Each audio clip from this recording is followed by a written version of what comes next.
কিছু কিছু খুশি মুখ দেখলে দিনটা ভালো হয়ে যায়। একসময় আমার একটা ছোট্ট স্কুল ছিল।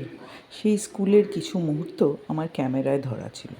আজকে ভাবলাম সেই মুহূর্তগুলো কেন না আপনাদের সাথে ভাগ করে নিই। কারণ আজ আপনারা আর কেউ আমার থেকে দূরে নয়, সবাই আমার পরিবারের একজন করে সদস্য।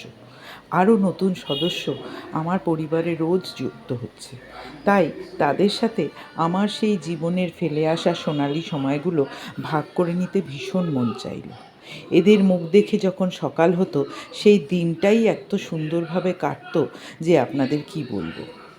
সময়ের আবর্তনে বা বিবর্তনে যাই বলুন, আজ আমার সেই স্কুল আর নেই, কিন্তু এদের সেই ছোট্ট ছোট্ট মুখগুলো, হাসি মুখগুলো আমার এখনও ভাল লাগে। রাস্তায় দেখলে যখন ম্যাডাম বা ম্যাম বলে এরা দৌড়ে এসে আমায় জড়িয়ে ধরে, মনে হয় জীবনে অনেক কিছু না পাওয়ার সাথে সাথে এত কিছু পেয়েছি যে জীবনের প্রতি আমার আর কোনো আকাঙ্ক্ষা নেই। তাই আজকে ভালো লাগলে অবশ্যই লাইক